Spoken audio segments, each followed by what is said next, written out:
Oh, well, hello. Welcome to Isekai Con. Here we are at Haven for Heroes in Port Jervis, New York. I'm Emmett Garnham. We're going to talk about art, history, and comic books. So, a lot of people talk about when were the first comics. Well, for me, when man first put paint on his hand and put it on a cave wall to tell stories with pictures was the first comics. Later on, there was hieroglyphics and the Trojan column, and then in China they made wood blocks with art and words. And but who in America was the first quote comic creator was Outcalt, and he made the Yellow Kid. Now the Yellow Kid was part of a gang of kids. He was pretty much the star of the show. Um, he was pretty much the comic relief of the group. Um, this is where speech bubbles came from. He's the inventor of the speech bubble in a comic strip that was printed in newspapers, and it became so famous that there actually was a bidding war for his work, and between two newspapers. Then one went over the other. They still printed because nobody owned it. Both papers still printed it, but Outcalt only worked for one of them. This is actually where the term yellow journalism comes from. But it progressed very quickly after this, and then when you get into the golden age of comics and the age of the superhero. But storytelling's been around for a long time.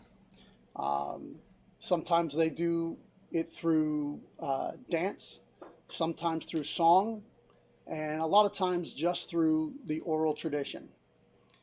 But always, most of the storytelling has been about morals and values. This came up to be a big issue in comics in the 50s when they thought that comics were corrupting the youth. And that's how we ended up with the comic code. And then going forward from that, comics had to have, if it was a particular size considered a comic, it had to have a code on the top that told it was appropriate for children to read. That went on until the 80s, and then in the 80s, some independent companies stopped putting the code on and started making adult content comics. And now today, it's pretty much gone completely. There are some ratings on comics. They'll let you know what you can do with whether it's teen or all or everyone. They have that on there. But when you talk about the history, you have to talk about the creators. And everybody knows two of the biggest creators, Stan Lee and Kirby. Now, they're not the early Superman creators. They're the Marvel creators. And they worked together in a great collaboration for many years. And collaboration is one of the things we're going to be talking about. And it was one of the most famous two-man invented the Avengers, the Fantastic Four, Hulk, just an incredible amount of characters that you know still today. The form in which they used that the comic books have used for a long time now is paneling. And paneling is a very important part of comics. How the story is told and moved along is helped by both the dialogue and the paneling. And for me, I'm a big proponent of paneling, and I believe that that is the true part of the storytelling in comics today. If you saw on the screen now, there's that's a Hulk comic drawn by Kirby, and we have the traditional 3-2-3 panel. There was a lot of collaboration later on by a lot of different teams that moved and changed that. And some of the creators we're going to be talking to today do some incredible paneling in a different, imaginative way. I'd like to talk now about, move on to Wolfman and Perez. And we're going to pop that up on the screen here in just a second.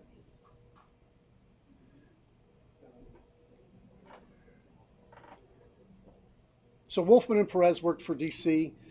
They're the inventors of many of the new Teen Titans, Cyborg, Raven. They changed the outfit of Nightwing. Quite an incredible duo. So this is from Crisis. This is a very famous. This is a 4/1, and this is the death of Flash, and it is epic. The 4, you can see the change in emotion on Batman's face, and then the bottom shot of just his eyes, not being able to see his pupils or anything else, and just the dialogue. It is incredibly moving, and this is the type of things that makes comics incredible and a part of art history, and in a very prolific part of art history. There is about, probably since the 50s, there's probably been about 100 comics published a week. Probably as many as 200 at some of the heights of comics, 200 different comics a week, a year, since the 30s. So I'm not going to do the math for you. Get out your calculators and figure it out. There is way more comic art than any other type of art out there. And it has moved art and art history into spaces that nobody thought it would go. It is now a huge part of all multimedia. If you're on Instagram, if you're on Twitter, if you're watching a streaming service, there's probably plenty of movies that you've seen that you didn't know were originally a comic. There's probably plenty of television shows. Didn't you realize that we're also a comic? Oh, by the way, I got to stop here and just to let you know that we're in an open comic shop right now. And if you hear any background noise or people hooting and hollering, it's just us having a good time here. If you ever want to come down and enjoy the revelry here, we're in Port Jervis, New York. Back to the show. But and as I'm rambling on, if you have any questions, just pop them in the chat. We'll try to get to them. And we're definitely going to have a Q&A at the end, so stick around. There's going to be some great interviews. We have an artist, writer in Robert Geronimo. We have Ryland Grant, who's a writer, and we have Sean Christopher Lewis, a writer. And we're going to be talking to them about what brought them to storytelling, because storytelling is what comics is all about. We talk about their heroes. We talk about how they came to storytelling, what drew them to it. And if you watch and pay attention, you're going to see a common thread through these independent interviews of storytellers. And I've always been interested in storytelling myself. There was a big tradition in my family of telling stories. And it was always interesting to know what brought people, what interested them in telling stories. And if you know anybody that isn't a good storyteller, you know that some people can tell a story and some people can't. And it is that also true in comics. And I'm sure you've picked up some that just didn't strike with you, and some that just you've read over and over again and are a big part of your life. What I want to talk to about now is I want to move over to and talk about single creators. There are a lot of single creators out there that do both the art and the writing. Um, Not everybody is very successful at it. It's very difficult to create a monthly book by yourself, but it is a single vision and sometimes can be amazing. People have heard me talk a lot about Mike Grell. We're going to put up a panel of his from Tarzan um, in just a second, and you'll see the incredible artwork, the incredible detail, and then how he moves along with the panels, and then how where the dialogue fits. Now this is a two-page splash. This is not a single page. And if you can kind of imagine where the crease is by where the dialogue boxes fit. Um, the one thing when you have a single vision, the little things that you can do when you're doing it, right? You're in the middle of doing the art, and then you can figure out where the bubble is going to go and where other items are going to go. Um, Frank Miller, who we don't have a representation of, was also another great.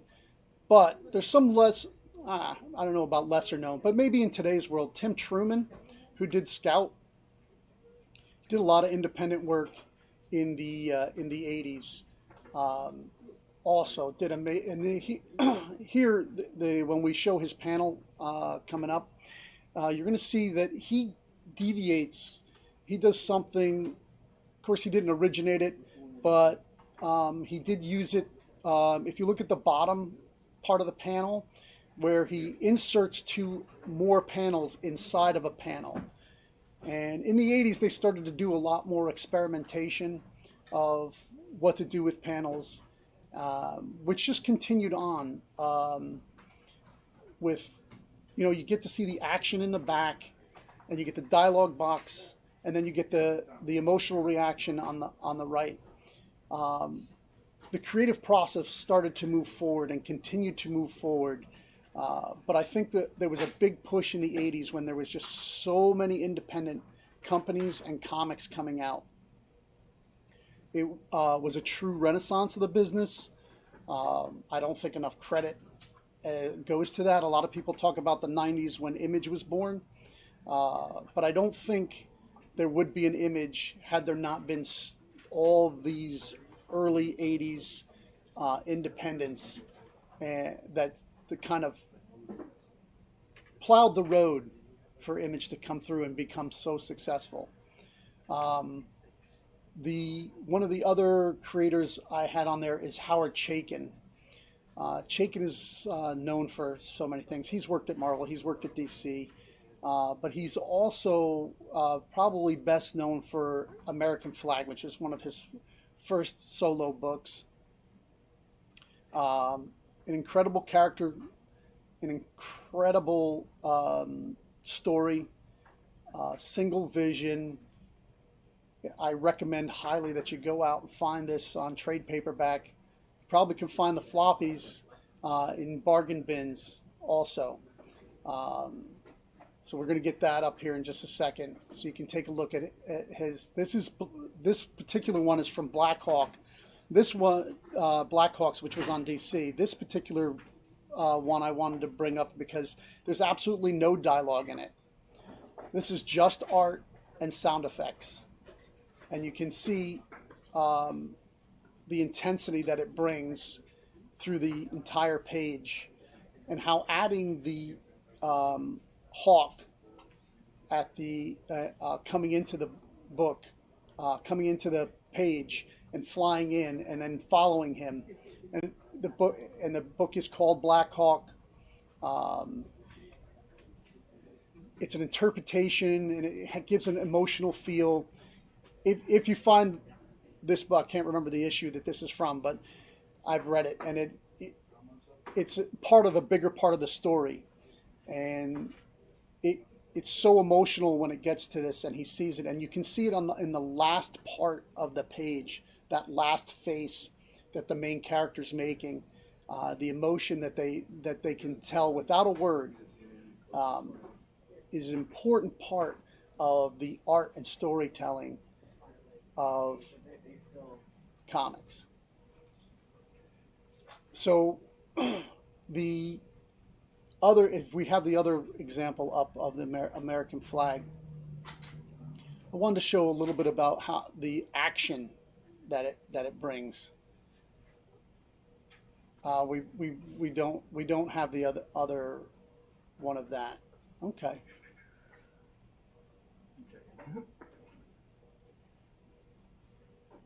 Well, regardless, we're going to get back to talking about the history is still being written.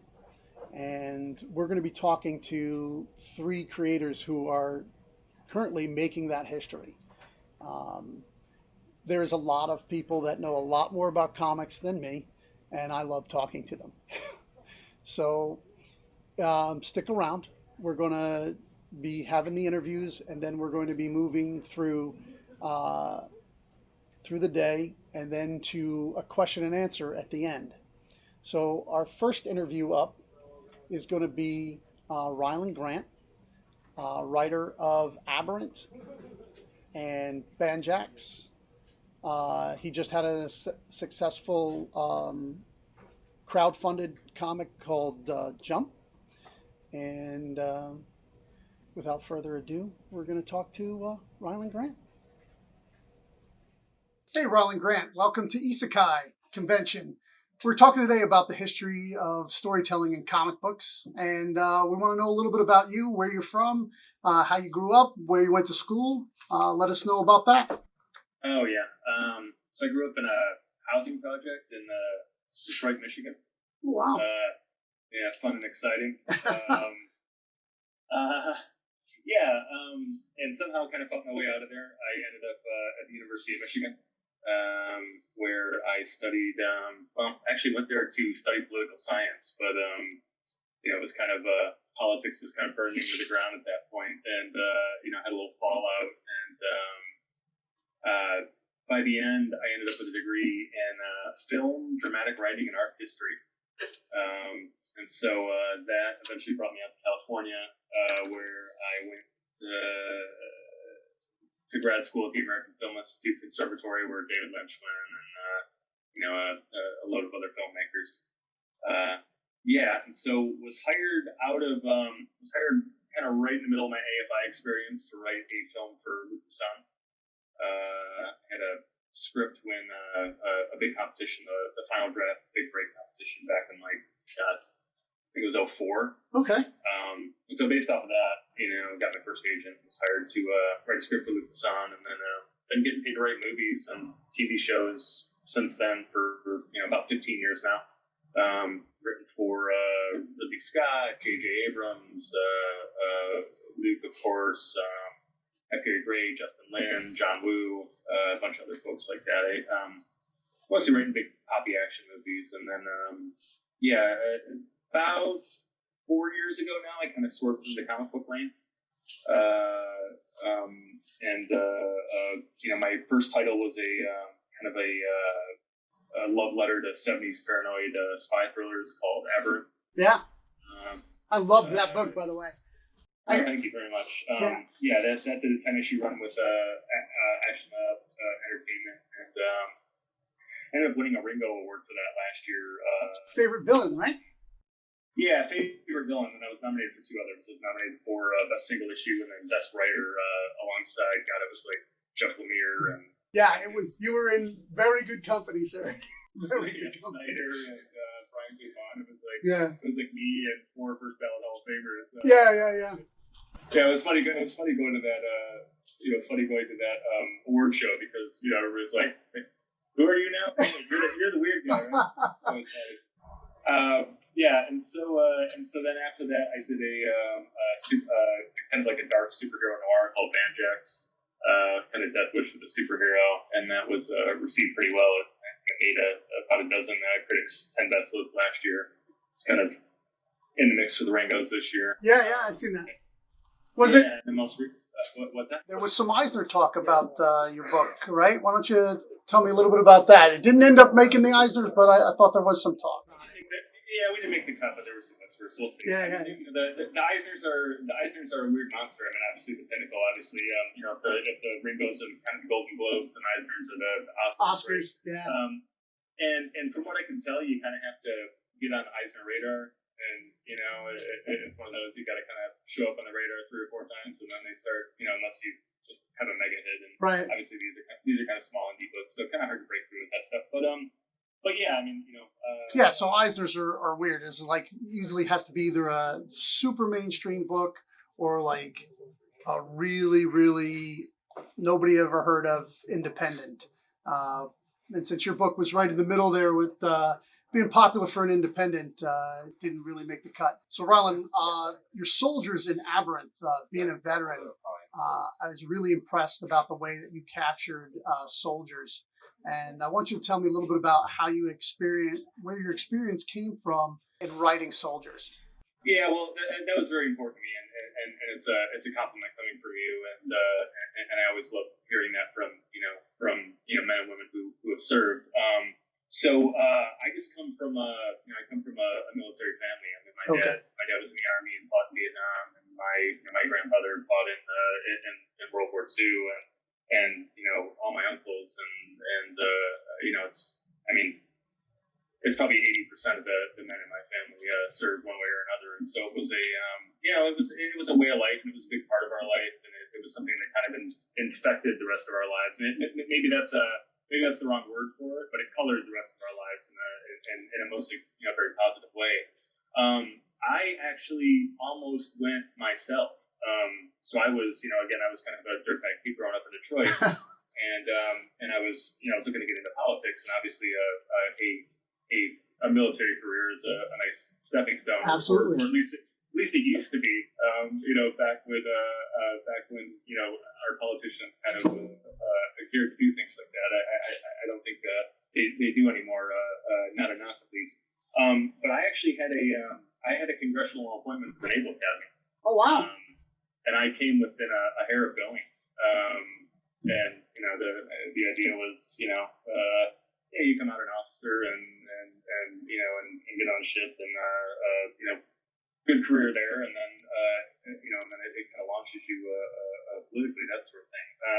But my dad did not want me to do it, and I ended up. He was against it. I mean, he fought in Vietnam, and it was not a great experience. And right. He was saying, you don't have to do this. Look, if you go to a different school, and if you still want to serve afterwards, you can. But this is going to commit you. And then it really changed. I ended up getting a scholarship to Michigan, and so that kind of changed everything. It's like I kind of couldn't turn that down, and so yeah, I didn't. And I ended up in a very different place. But yeah, the people you see in Aberynth, the soldiers, I mean, they're my uncles and my dad, and they're just that was how they talk to one another. And when I called them on the phone, that's how we talked to one another.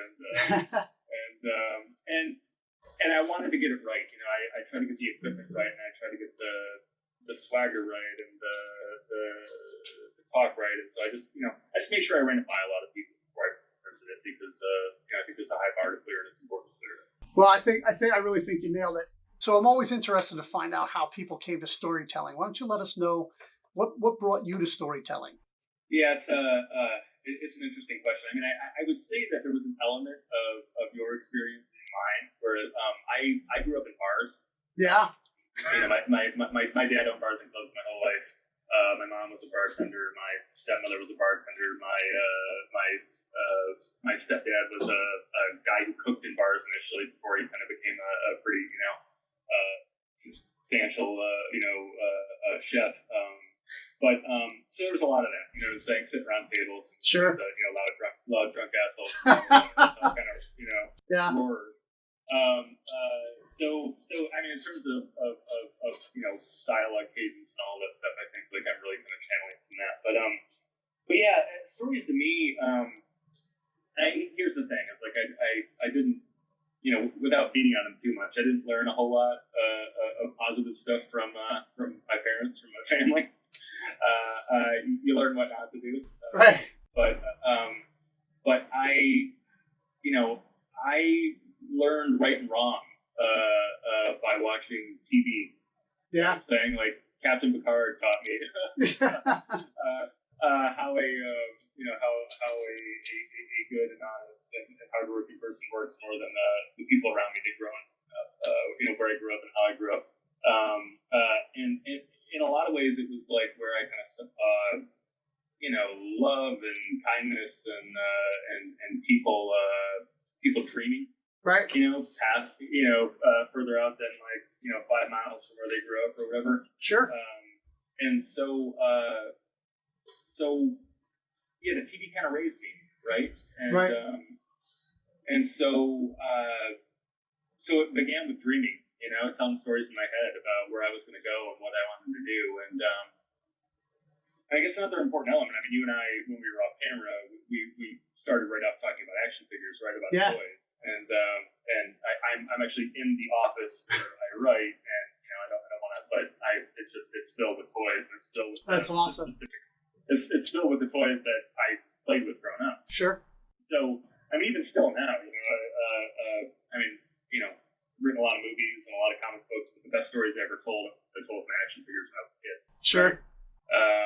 Very, very complex stories with, A, B, and C stories that were all intertwined and things that set up and things that pay off. I was learning how to be a writer back then, I was 8, Yeah. And so it was, I don't know, it was an escape. It was therapy. It was my drive setting itself up. And so it was something that I kind of couldn't live without. Like, how, you hear people say all the time, like, "Oh, if I don't work out, I feel like garbage." Right. And my wife and I go through the same thing. I mean, we're sitting here quarantined, right? Yeah. For the most part,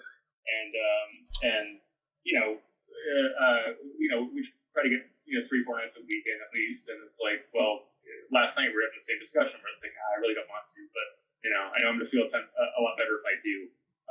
And so writing, to me, telling stories, it's a necessity like that. It's a matter of maintenance. It's like, if I don't do it, I get very ornery, very angry. Right. There's all of this stuff that's built up inside of me that has not had a chance to,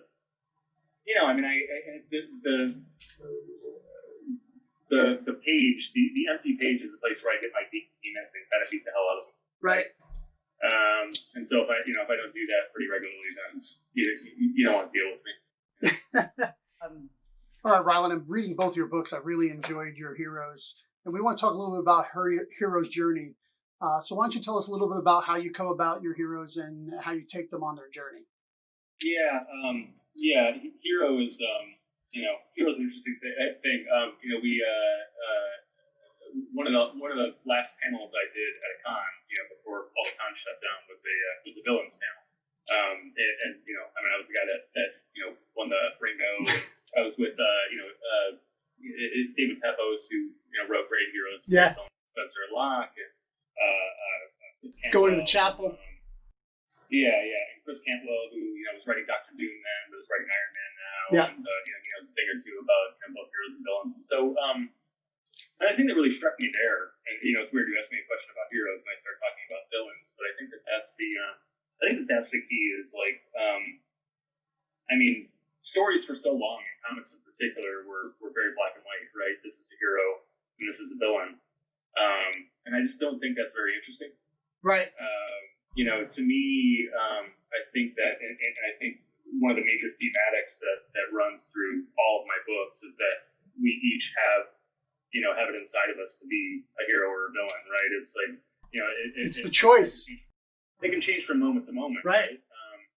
And one of the best examples of that, and I talked about this in the panel, though it feels weird now with everything that's kind of gone on recently with the police and everything, is the Shield, the Sean Ryan TV series. Yep. Chickless. And that was really a study of like gray area characters, right? Dick Mackey is, he is your hero. He's the guy he's your protagonist, I guess. Yes. Yeah. Right.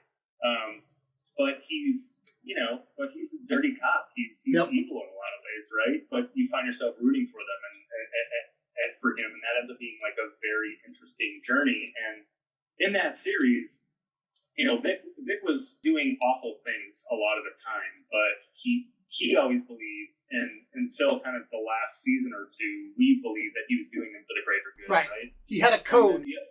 Yeah, he had a code, and he was playing a game that you couldn't win by playing it black and white, right? Right. So he had to walk this line. And again, I apologize for this because again, this feels really weird talking about this in particular, but it's the example that's in my head. No, I think it's a great example.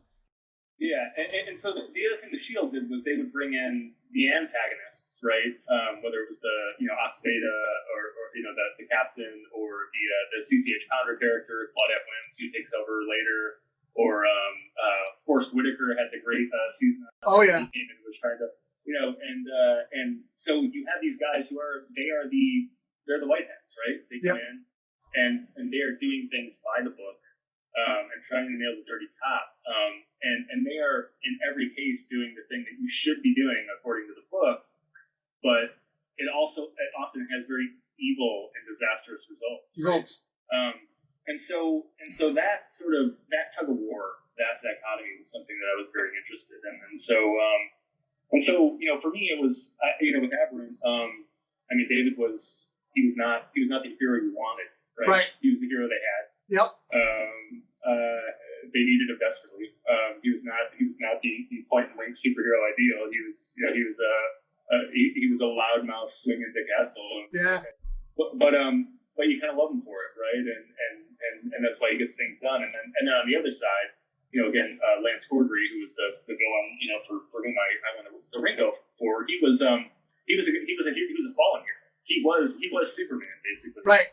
Years ago. And he kind of stumbles, and he ends up with a drug problem, and he ends up washing out, horribly, and catastrophic fall from grace. And over the 10 issues, it's about him sort of putting himself back into a place where he can be that hero again, right? Right.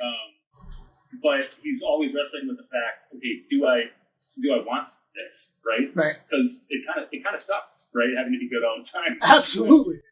And it's a lot more fun not doing the right thing. And can I or should I do this? Ultimately, I guess I shouldn't spoil the choice he makes, but it is a loud and kind of amazing choice in the end, I think.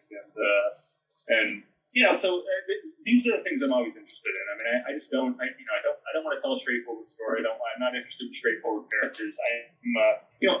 I wrestle with, can I and should I be good every day of my life? I think absolutely everybody does that. And that's why I think it connected so well with so many people. I really enjoy the way you made your villain. It made your hero even better. But what we want to know now is what do you got in store for the future? Yeah, well, a couple of things in the pipe. I guess the first thing I should talk about, I think it's going to be over by the time this con goes. We're recording this a little bit early.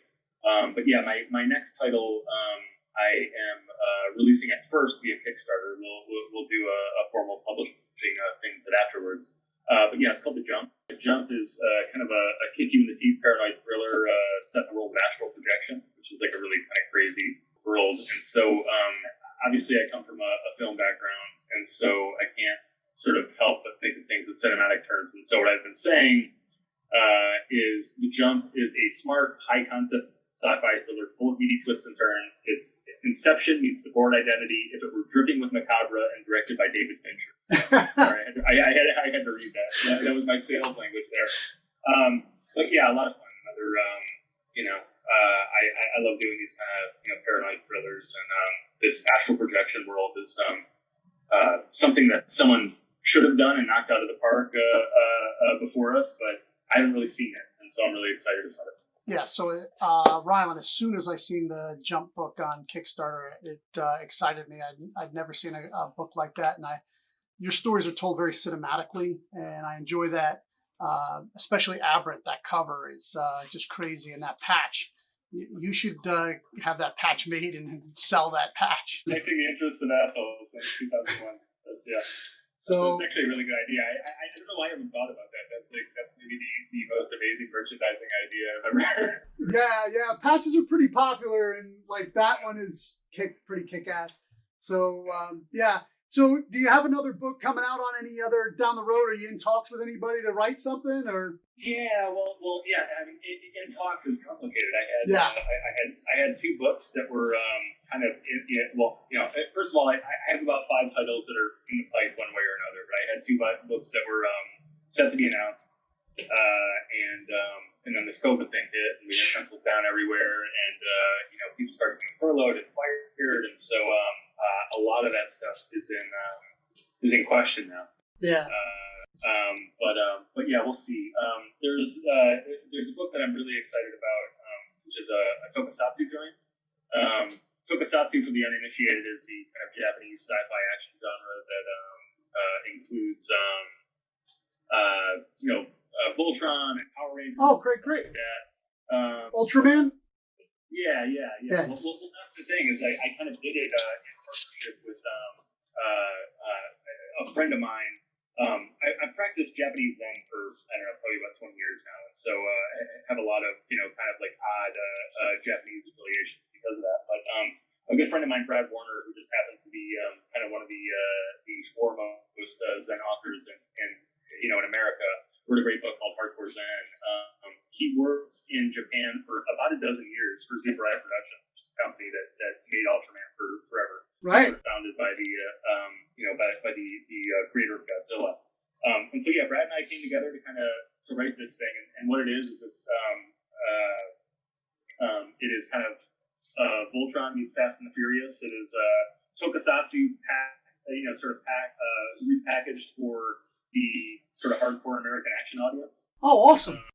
And so, again, Brad made, tokusatsu TV in Japan for 12 years, and I have, been paid pretty handsomely to write, kind of kick-ass action movies in America for about 15 years, and so we just sort of pooled our talents. And so that one's basically done. I mean, the final issue is being colored, and we are just settling on a home right now. That was one of these ones that we kind of had a home, and then because of the COVID thing, right? There's a lot of shuffling going on. Yeah, and so thankfully we have, more than a few suitors on it, and so we're just trying to find the right deal. And so that could be out as soon as the end of the year. You never know how these things break, but we'll see. But yeah, it's been weird. I mean, it's part of the reason that I moved on to Kickstarter, with one of these books, because I have all these titles that are in the fight, and it's not that there's not interest from publishers. It's just that the publishers are stuck in the mud right now, and so it's the beauty of Kickstarter, and the Kickstarter is just a really interesting place right now. There's such kind of a rabid fan base there that is very much separate from the comic shops, and the beauty is that you can do both now. I mean, you can kind of hit a little fan base on Kickstarter and then take it to comic shops afterwards. And they don't really kind of eat into each other's deals. And they don't. Yeah, you have separate covers and separate deals for the whole thing. And, I think it's a really good way to get people to see your stuff. If you can't find a home for something that you love and you think needs to be out there, right? I've kickstarted a few things and brought them into the shop, and they've all done well for me. They've all sold out, so I'm not afraid to do it. And I think, congratulations on. I saw that you made your goal and surpassed it. We're cruising. We have about a week left now. So, yeah. It's been a lot better than expected, but it's exciting. Yeah, there's a real opportunity there. So I'm interested. This was almost like a fact-finding mission, but it turned out to be a pretty profitable and pretty substantial return. So I'm excited. That's great. Now, but more than anything, I'm looking forward to getting back into this conversation. So that can't happen soon enough. And, we can't wait to have some more. We're not open till July 1st because we're in New York, but we have been starting to get comics back in, and they're starting to roll. We know that some of the independent companies have cut back on what they were doing. We are very independent centric. I have a YouTube channel. We do reviews of only independents because everybody does Marvel and DC. We only do independent books. I want to thank you for coming on. I really appreciate you coming out to Isekai convention. And do you have any last words for us? No, I guess just everybody stay safe out there and keep reading comics. Yeah. Thank you. And so we can get Aberrant on trade now, and Banjax is also out on trade. Yeah. Aberrant and Banjax are available in fine comic shops everywhere. Absolutely. Trades available. There are 2 trades for Aberrant, season 1 and season 2, and the one for Banjax. I still owe 4 more issues on it, so it's another thing that I kind of have in the works. But excited to do those, and then look for the Jump. And where can people find you? You can find me on all social media. That's probably the easiest place to find me. My handle on Instagram, Twitter, Facebook, the whole 9 yards is just my name, Ryland Grant. That's RYLENDGRANT. Probably printed somewhere. But I always spell it because it's not, my parents kind of made up a name, so I know how to spell it. So, seek me out, friend me, follow me, whatever. You have a question about making comics, throw it at me. I'm always here to help. That's fantastic. Thank you so much. We really appreciate you coming out. Thanks for the opportunity.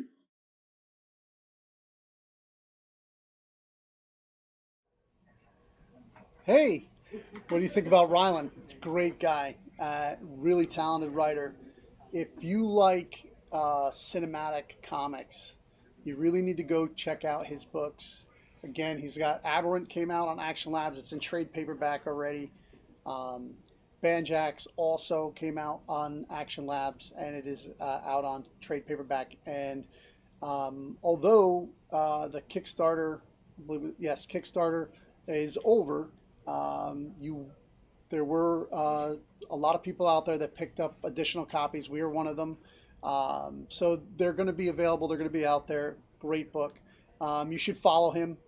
What we're going to talk about next is with a writer, artist, Robert Geronimo. And we're going to take a look at a Frank Miller piece right here. Now, this is a view of a single-visioned creator.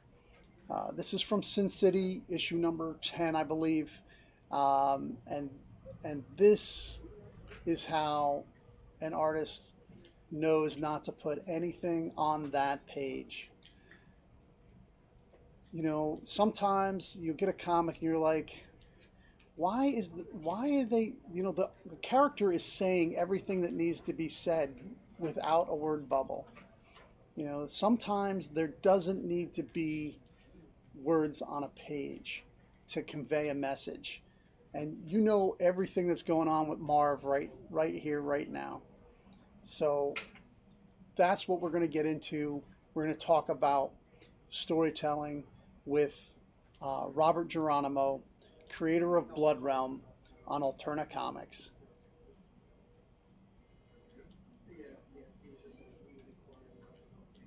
Welcome, Robert Geronimo, to Isekai, the convention online. We're here tonight to talk about the history of comics and storytelling in comics. So let us know about you and your credentials. Hey guys, how are you? Happy to be here. So I'm Robert Geronimo. I'm the creator of the comic series Blood Realm, and I'm also a college professor where I teach the history of comics. Awesome. And so one of the questions I'm asking all the creators is, what brought you to storytelling? What attracted you so much to storytelling? Well, comics in particular, or just storytelling in general? Storytelling in general. I just had an itch to create since I was a kid. I don't even remember when it started. I can say that when I first saw Clash of the Titans, the original, oh yeah, I remember saying, "Wow, like this is just epic, and I need to make something like this." Was it all that stop motion? Oh yeah, I absolutely adore stop motion animation. I think there is such an incredible charm to it, and when we make things too realistic, it almost makes it look mundane. The stop animation just has its own look and makes it feel fantastical. So fantastical storytelling is something I knew at that point that I wanted to do. I just didn't know how I would do it. I would just read a lot and I would just practice drawing over and over again. Oh wow. See, I've got a few years on you, so I was a Clash of the Titans fan, like Sinbad, and and the Seventh Voyage, and the Seventh Voyage, and all that stuff. I loved it all. Anything Ray Harryhausen. Yeah, that stuff was great. It was on every Saturday. Not every Saturday, like three times a year you get to see all of them. Tell us a little bit about your about how you feel about the hero's journey. Like that's a big part of storytelling is what they think that all stories are all hero stories are told the same, and then about what they call it, the man of 1,000 faces, and how to tell a story about a hero. How do I approach basically the hero's journey? Well, I think it's important to start with a character who you wouldn't think would be the hero. I think that's what's so attractive about the hero's journey. I mean, we look at Luke Skywalker, we look at Bilbo Baggins. Yeah, the unwilling hero. Least, right. They're the least likely of people to be the heroes of these journeys. But that's the appeal, because in a way they're the underdog, and they kind of remind us of the average person, aspiring to something greater and grander. So, I kind of approach that similarly, but sometimes I think it's fun, especially in Blood Run, when we occasionally see the bad guys win, because it raises the stakes. Absolutely. Well, it makes for a massive, almost like Star Wars. I mean, they're always winning in Star Wars until they're not, right? So it goes over movies and movies, and like we're on the third part of Blood Realm, and it's a great series, by the way. Thanks, man. I'm a big Thank fan. You. And I love where it's going. It's gone to a futuristic place now. It went from dark dark fantasy to like, what do they call that? It's definitely technophage, like technology and fantasy. Yeah, it's crazy. It's so great. Yeah. Thanks, man. Yeah, the artwork is. Whew. Thank you. Yeah, Thank you. And the choice of like as being a writer and the artist. There's not a lot of guys that I felt through reading comics for 40 years now were very successful at it. I think you're very successful at it. I appreciate that, Emmett. Yeah, no, absolutely, man. I was a big fan of Mike Grell. I thought Mike Grell could do it. The story held up and the art held up. But a lot of guys, they can't do both. Time ago, but I felt like just seeing his art for the first time was just absolutely unbelievable, and I knew I wanted to make something like that, that felt like classic new strip comics, but also was a children's book. So I created Little Maya in that class. The idea was that, okay, there's no words in it, and the reason being there's no words is because that's how I read comics when I was a kid. I never actually read the captions or the speech bubbles. I kind of came up with a story in my head. So I thought it was good because in a weird way, because I didn't know who Doomsday was at the time. I kind of just made up a backstory. I just thought he looked cool, and I said, I don't know why they're fighting, but I'm going to look through the pictures and I'm going to come up with something. And sometimes I was disappointed, but sometimes I wasn't.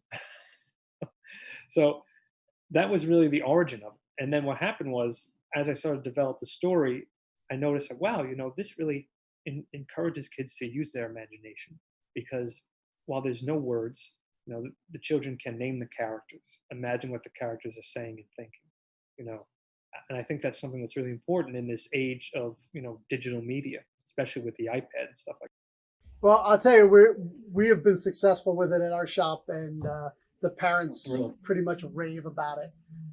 That's great. Yeah. So I think it's going to take a big. I think you might start to see. Hopefully, it gets around the area here. I'm gonna sell out of this case, and as soon as I can get back open, the case that I just got, we're gonna go through them. I guarantee it. Thrilled. Yeah. I think the toughest thing is it's comics too.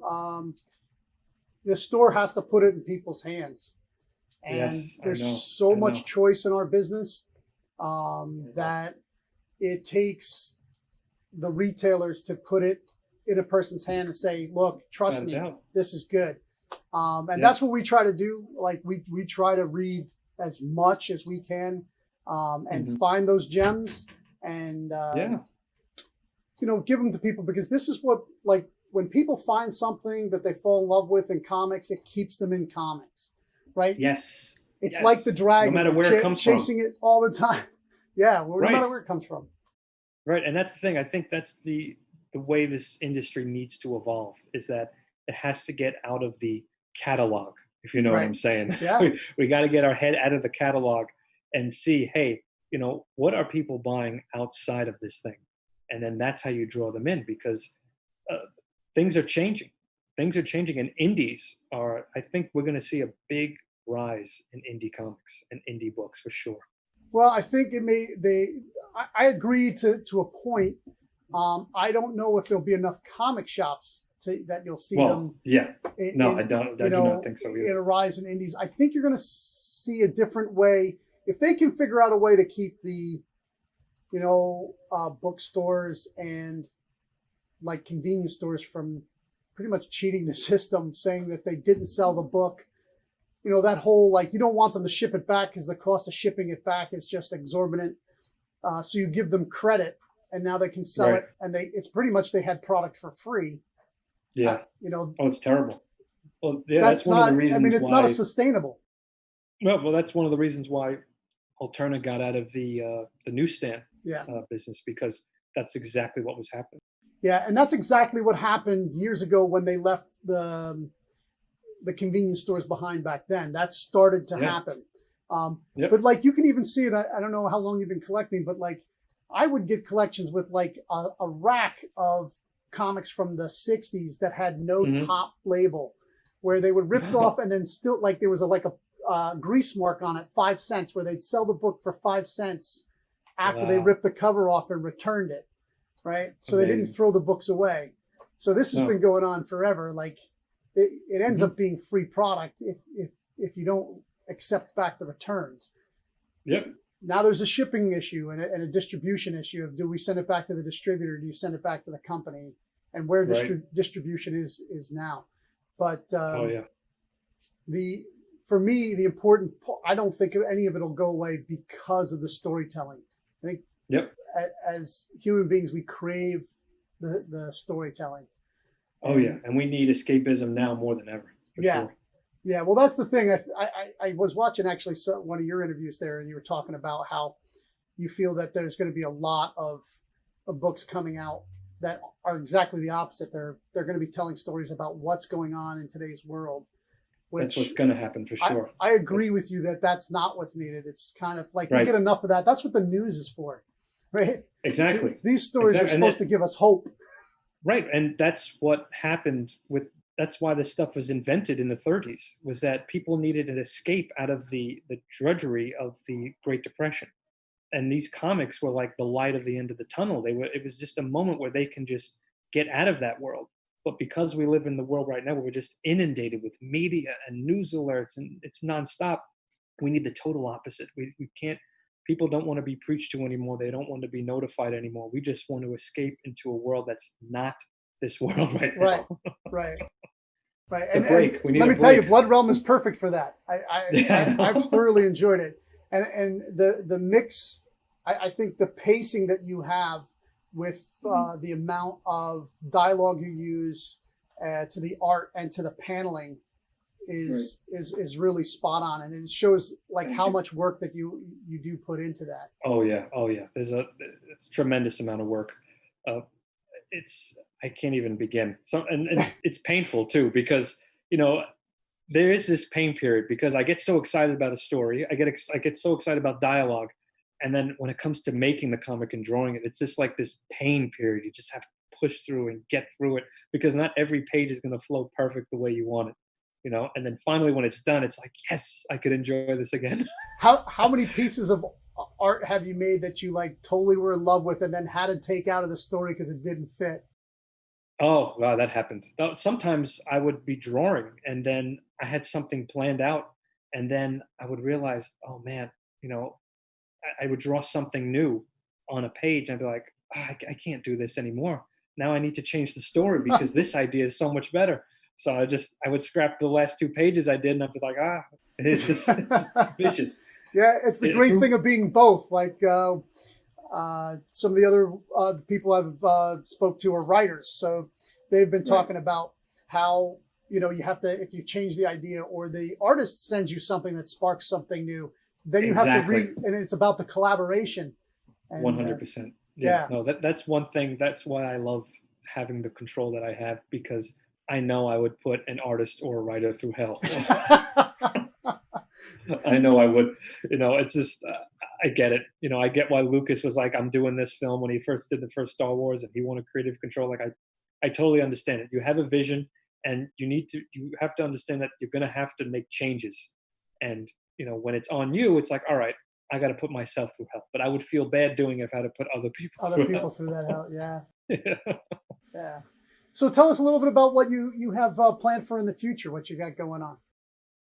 Well, let's see. So I have about 3 more volumes now for Blood Realm I'm going to do. It was originally going to be 5, but I guess I could share this here. I was just informed that Blood Realm hit about, I think it was just 25,000 comic sold. Wow. Congratulations. Yeah. That's fantastic from a small indie. That's a big number.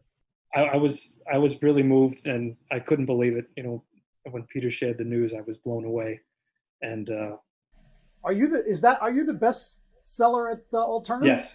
Yeah, I'm fortunate that's the case. So well, fortunate. I see you at all the cons, and you're it's not like you're not out there, which some people don't. They make it and they're like, oh, that's their reason. They gotta move it. You really are out there showing it to people. And so you're gonna have 6 volumes, and then you talked about doing like an omnibus of it. Is that what you're gonna do? Yes. All right. For Indiegogo campaign. Yeah. Slipcase. I'm gonna do Indiegogo. Yeah. What was that? You're gonna do a slipcase, the whole 9. I'm gonna actually. All right. So here's the vision. Okay. So I can't wait for this, because this is like what I wanted to do my whole life, and I'm gonna get a little art historian nerd here right now. Because awesome. Bring it on. One of my favorite works of art is the Book of Kells. I highly recommend you look at it. Yeah, it is this. I'm Irish. I've seen it my whole life. Oh yeah, there you go. That's right. That is like one of the things there's a lot of stuff I need to see. I want to see every Caravaggio painting in the world, but I need to see the Book of Kells, because it is this unbelievably gorgeously illustrated religious manuscript. And I think it has all of the New Testament Gospels in there with all these lavish illustrations, gold gilding. I mean, it's just incredible.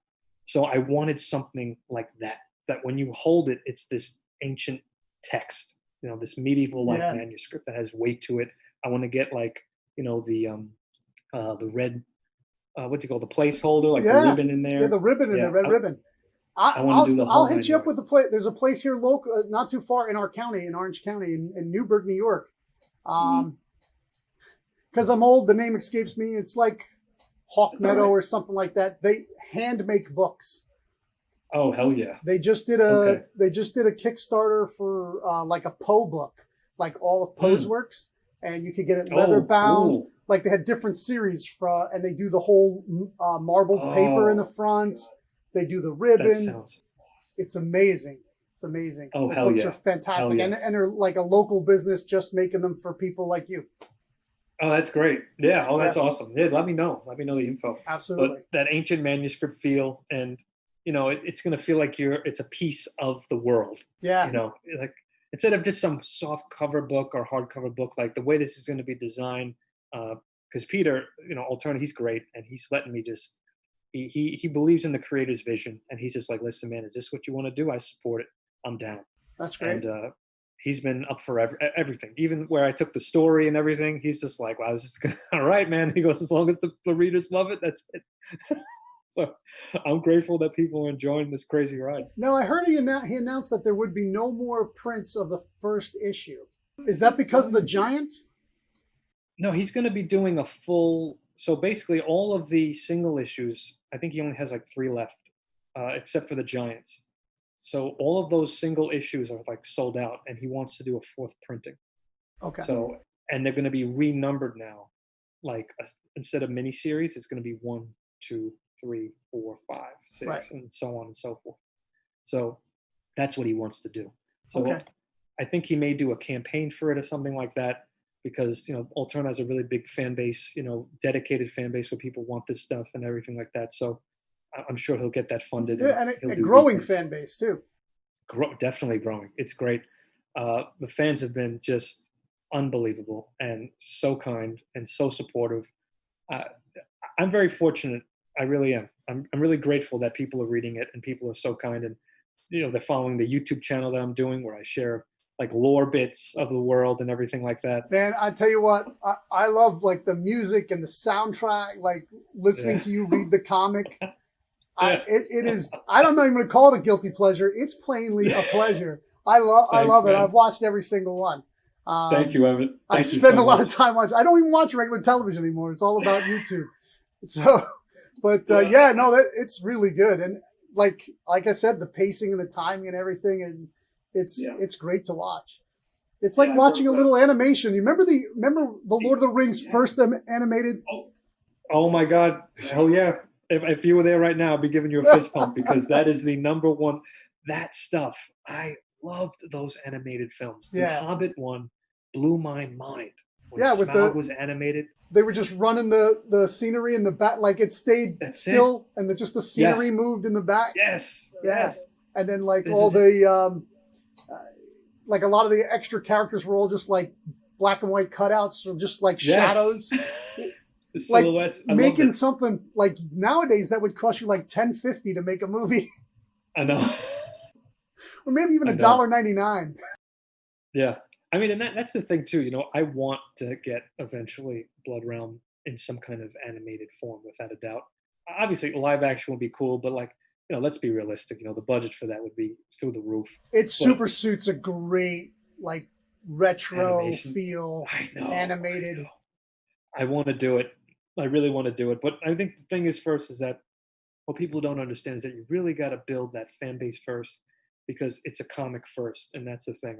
I'm not here for the movie deal yet. Right. You know what I mean? Right. Like, let it earn it. Let it earn it itself. Yeah. That's the key. Yeah.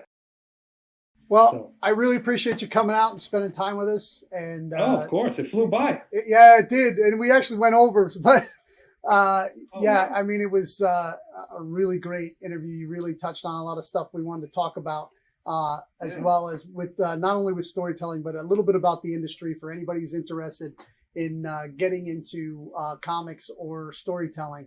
And we appreciate it. Let everybody know where they can find you. Sure. I'm on Instagram, Twitter, and YouTube with the handle @Geronimo_Draws. So you can find me there, and my website is robertgeronimo.com. I sell signed comics there and other little Blood Realm merchandise. And if you're interested in Little Maya, you can email me personally from my website, because I don't have those up there, because I feel like it doesn't quite match with the horror. the horror theme. No, but anybody that's watching who has small kids, Little Maya, your kids will love it. Love it. Thanks. Thank you, Evan. All right. Take care, man. Take care. Yeah.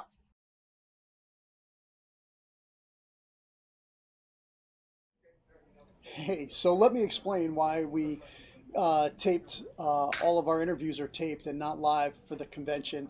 It was due to scheduling. We really wanted to get these three people on, and because of scheduling, we had to do it before the con. And that way, we were also able to make it the production value a little bit higher, with inserting pictures and so forth. But Robert Geronimo, he's great. Really, you should go follow him. If you have questions for any of these creators, just jump onto their Twitter or their Facebook, or even their YouTube channel, and hit them up and just ask them a question. I know they are very open, especially to their fans. And we also have a YouTube channel. It's Haven for Heroes, where we do reviews on box openings, all kinds of stuff. A lot of content about comics and gaming in the Magic world. So come on down and enjoy it. And I hope you're enjoying this, and I hope you have getting some questions ready for the Q&A. We're going to go and talk now to a former playwright, a now comic book author, Sean Christopher Lewis. And disclaimer, he also happens to be my nephew. Sean? All right, Sean Lewis, welcome to Isekai Convention. We appreciate you coming out. Tell us a little bit about yourself. Sure. Thanks for having me. A little bit about myself. I am a former, I guess, sometimes current playwright. I did my first comic at Image in 2015, a book called Saints.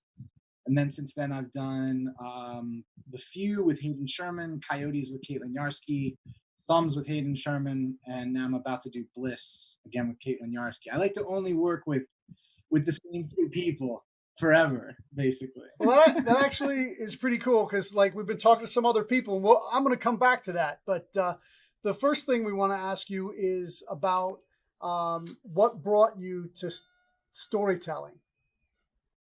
Sure.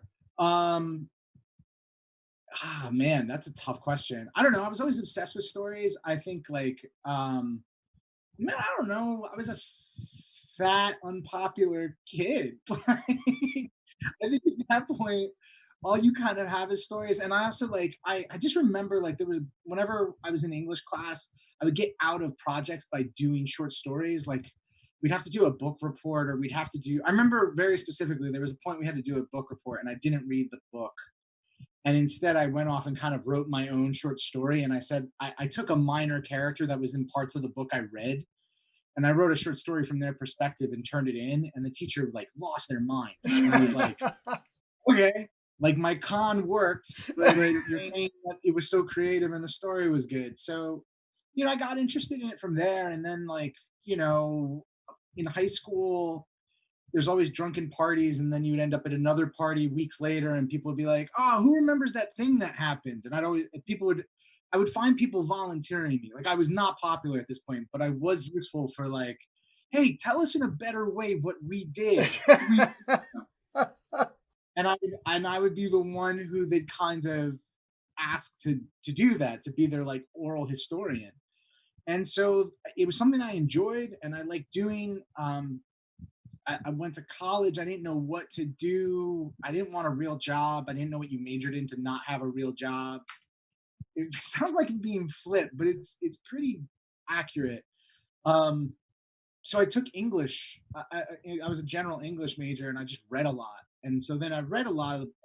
I think I fell in love with reading stories much more then, because I was just reading some amazing authors I hadn't been exposed to. And then I left school. By the end of that, I started doing theater and writing plays, and then I went to grad school, and I went to grad school for playwriting and studied some fiction while I was there too. And then people started hiring me right out of school to do stuff. Not for a lot of money. I don't think anyone's ever hired me for a lot of money, but enough that I was eating. And then it just kind of kept spiraling until it became a job. And then it's bounced around a lot. Like I said, I started out as a playwright, but I've also published a bunch of nonfiction. I've published some fiction. I've had some essays that I've told on This American Life for radio. I've done some film and TV and now comics. So it's kind of encompassed all different forms of storytelling at this point. So one of the things that I'm really interested in asking all the creators is about the hero's journey. The Man of a Thousand Faces, the famous book that kind of encompassed all of heroes' journeys.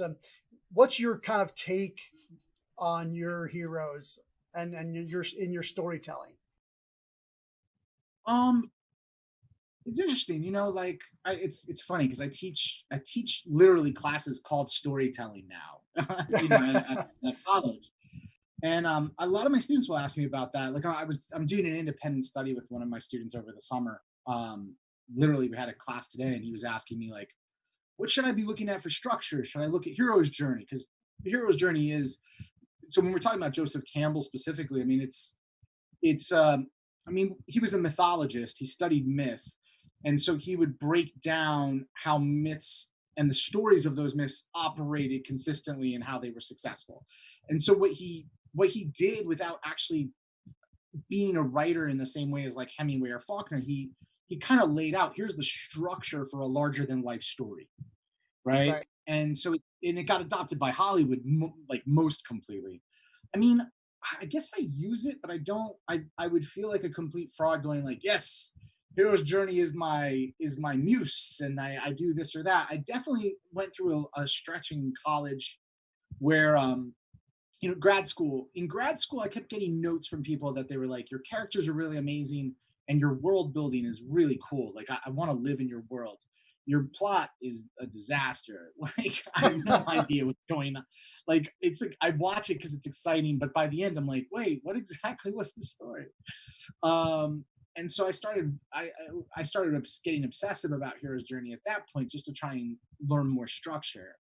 I think in terms of building characters, I don't think about it as much when I'm doing that. I mean, for me, I'm always trying to figure out with a character, like, I mean, there's always a part of me in it. Usually, I usually start from a high concept where I'm like, what's something that I don't understand in the world, or that's most of it. A lot of times, like, I'll be like, what's an issue I don't know what I think about, and I'll start writing to try and learn what I think about it. Like, a good example, one of my first plays that was really successful was about prisons, and basically people serving life sentences. And I was like, I don't know what I think about life sentences. I'm a liberal. I think they're bad. But then I would like go out and I'd interview people who had children like killed by people, and I'm like, I think I might be wrong. And then I would go and talk to inmates who are serving a life sentence, and they would be really gracious to me. And I'm like, I don't know what's going on. You guys all like, you're making this very hard. And so I would then start to build character out of concept, out of like, what is the thing someone's wrestling with. I mean, I think all stories are basically driven from want. Like, what does the character want to change in order to change his or her or their life? Like, stories are all about change. They're basically about like, I mean, Hero's Journey specifically, because they're myth, they almost all start with like, I'm weak and cowardly, and I wish that I was greater and more powerful. And my village needs me, and if I don't become more powerful, then my village dies, which means my mom dies, which means my sister dies, which means everyone hates me, which I die. And all of those things, like character, stakes, world, they initially come from just need. Like, I need to change who I am. I need to connect with my world in a new way. Um, so I think that's the thing that's most interesting for me, is I start thinking about a concept, like what's an issue, a thought, an idea I can't get my head around yet, or I want to explore. And then the very first question I come out of that is I start thinking about a character, and I start going like, what do they want? What do they need? Like, if I'm doing a story about memory, then what is it about memory that they're missing in their life, or that they want to change? If I'm doing a story about toxicity, it's the same thing. I mean, the structures come into that. I think when you write a lot, like I write a lot, um, like it's all I do most of the time. Structure starts to get really, really ingrained. So, like, some of what you're talking about Hero's Journey, like, there's a part of me I'm like, well, I don't really follow it. Part of that's because it's also ingrained at this point. Like, I kind of internally know, oh, this is where I'm gonna have to switch to the next scene, and oh, right here is where I need a reversal. And like, just as I'm doing the initial typing, I'll just kind of it just kind of drops in because you get so used to following a driven Right. structure. Um, but I think like it's really, really helpful. I mean, you can kind of be not great at almost all other things besides plot, but if you're really good at plot and structure, you can still get work. Right. Like, you can kind of suck at doing dialogue or characters, but like, if you can spin a good structural yarn that surprises me at the end, and I feel like I went on a journey, you're gonna get hired to do things. Yeah. You could be amazing at character. Like, you can write amazing characters, but who people are like, I've never seen anyone like this, and they're so funny and cool and interesting. What do they do? But if the answer to like, what do they do is, I don't know. You're like, I have no interest in the rest of your story. So it's funny, I kind of had to teach myself the back way, because I think I was the guy for a long time who was like, the characters, they're really cool and interesting, the world is really amazing, your dialogue really good, what the hell is happening? you know um so I think like it I mean, plot and structure are they're a necessity. And you know, in each form, there's different people who are really good at one and not the other, and vice versa. You know, like theater is my background. Like it's really interesting. Like I'll use two players that I imagine most people know because I don't want to bore people and they go like, I don't know plays, shut up, go back to comics. But you know, like Arthur Miller, so Death of a Salesman, because most people probably had to read that in school, versus like Tennessee Williams and like Glass Menagerie. Arthur Miller is not great with language. His characters are fine, but I wouldn't say like they're groundbreaking. But he's insanely good at plot and structure. He's so good at it that like 5 of his plays are some of the greatest plays that have ever been written. Now the flip side of it is like Tennessee Williams. If you read Glass Menagerie, like the first act is all these short scenes, and then the second act is like a 30-minute long date between 2 minor characters. Not good at structure, like not how you're supposed to structure something. And it's one of the most popular plays of all time, Glass Menagerie, because he's better than almost everybody else with language and character. So like it takes him being better than almost everyone in the world at those 2 things to overcome the plot structure being messy. Right. Where Miller, nowhere near Tennessee Williams in character or language, but his plots are so incredibly good that the trajectory is just as high. Right. So I absolutely, yeah, I absolutely, you know, that's true in comics too. I mean, I don't want to bore people with naming, you know, 6 or 7 different comic books that are, you know, I would have to say that one of the guys who's just strong at, we had talked earlier because we were talking to Robert Geronimo about guys who write and draw, like Mike Grell. For me, I was a fan of his when I was a kid. I really liked his art. He did a lot of high fantasy stuff, and he wrote them, and his stories were solid, and the art was so good. It kind of carried through all the time. And he actually had some writing peaks, like, you know, the Longbow and stuff like that. But when you're having to collaborate, talk about that a little bit, because I think you've been very successful at the collaboration part in comics between you and the artist. Like I said, I was talking to Geronimo. We were talking about guys who could do both, which I'm a big fan of Robert Geronimo's work, being able to do both. But the difference is when you have to collaborate. Talk to us a little bit about that. Yeah, I mean, I've been really good at getting to work with 2 of the best artists in all of comics. I guess that's an amazing skill of mine. I don't know, man. You know, like I was listening to a podcast with Don Cheadle earlier, and he was talking about what makes a great director, and he was like, who they cast. Right? Yeah. Casting is like one of the major things that makes a director seem great. And I think I was very lucky, but also had good gut instincts. Caitlin Yarsky and Hayden Sherman are 2 absolutely different artists, like in their styles, but are both uniquely amazing. And I think it's basically like universally agreed from critics and whatnot that their work is both like, yeah, incredible. if they can hang around and stay in comics, they're gonna be rock stars. Yeah, without question. I found both of them on a Boom, a Facebook page that Boom Comics used to have. I think they had it so people wouldn't bother them at cons. Like it was basically the Boom Comics artist submission page on Facebook, and they would just say like, hey, just drop your portfolios here. So there was just like thousands of portfolios. So like when I was doing Saints at Image, I had a conversation with Eric Stevenson, who's the editor-in-chief, and I was like, I'm having such a good time on Saints. Like I want to do another book. Like I'm in now. I'm part of the Image family. So give me one of your artists. And Eric was just like, we don't do that. Like go to DeviantArt. Like, I remember being dumbfounded, and then going to DeviantArt and going like, I have no idea how to find. It's just you get overwhelmed. There's just so much. And so, but I had these 2 ideas. I had the idea for The Few, and I had the idea for Coyotes already. And so I went to that Boom page, and I just scrolled. I spent a couple of nights in a row, just spending all night scrolling through portfolios.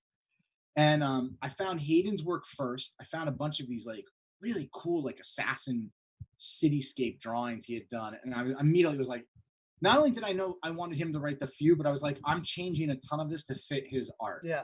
Like, having seen his art, I was like, I got to go back in, and like, there's a style and an energy to what he's doing that I'm going to fit my writing to what he's doing.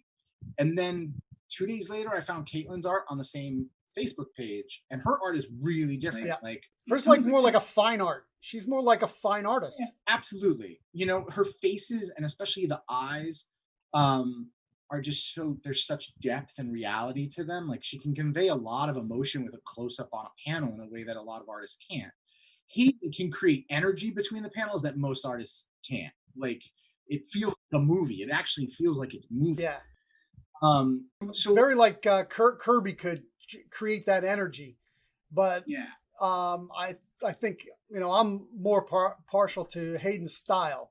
I was never a Kirby fan, but I did recognize how good Kirby was. I wasn't a fan of the art. yeah. I mean, I think I've grown to like Kirby much more as I've gotten older. But I think also like I mean, Hayden's work looks very much like Ronin and Sin City era Frank Miller. Early like Frank Miller, yeah. There's a scratchiness, and you know, like Metal Gear Solid is another like look that I think Hayden's drawings are very much like. So I think what I've been successful to really answer your question, I'm only getting to that like 10 minutes into responding, but I think coming from theater's all about collaborating and going like, no one in this room is the boss, and we're going to look for what's the best idea. When theater's good, that's what it is. It's not always like that, but when it's really good, that's what it is. If the actor has the best idea, we're implementing it. If the director does, fantastic, he can keep his job. If the stage manager does, we're going to steal it, you know, like any of that.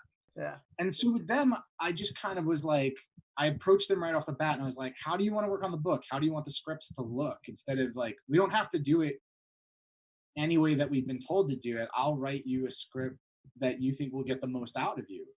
And I collaborated with them, talking about stories and pages before we even started like laying stuff down. And then I stayed out of their way. Like, the amazing thing was the paneling. Like, I don't know how from stills that I mean, you pick people that were, I mean, there's a lot of people in comics today who are great artists, but can't tell a story. You know, this is kind of the theme I've been kind of running through with everybody, is that it is a collaboration, unless, of course, you're doing it yourself. The artist tells a good portion of the story. And if the writer's not getting out of the artist's way, or the artist doesn't know how to tell that story, you know, just to know anatomy and to know how to put together, you know, perspective doesn't tell the story. It's more than that. And it's like the energy that Hayden creates, or the emotion that Caitlin creates. And then, yeah, well, I think a lot of artists, I think a lot of writers can sometimes get caught up, because I'll hear conversations sometimes and I feel very much an outcast, because there'll be a level of like, sometimes there's a weird animosity or tension between writers and artists.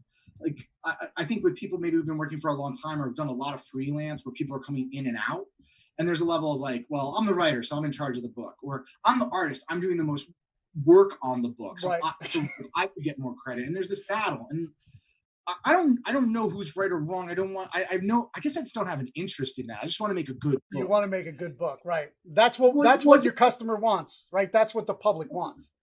It's what the public wants, but also for myself. Like, I like having books on my shelf that I'm like, I think that thing's cool. Like, I think that's an awesome book. And I think the way I look at it then is, I'm like, well, let's take hierarchy out of it. Like, I'm not your boss. I'm not the showrunner. Like, we're running a TV show. And you're not my boss, but we're making a thing together, right? This is a marriage. We're going to throw things back and forth. People like to compare it to film a lot of the times, and I think they cut it short, because without question, the artist on a book is not only the cinematographer, but the director, right? Like, they're directing all the action. They're telling the actors where to go. They're making the decisions within the moment of creation. The writer obviously is the screenwriter. In a lot of my relationships, I also kind of work as the editor and or producer, right? Like, I'll handle a lot of the business side of things or the interactions directly with Image or other publisher. But also as an editor, like, I might go back after seeing the book or like seeing the thumbnails or anything and going like, you know, we actually need a double page spread here that's going to do this and this, or we need to go back even an issue before that we have in the can and drop these 4 things in, because the thing that you did in issue 5 was awesome, but it's not going to play if we don't plant it.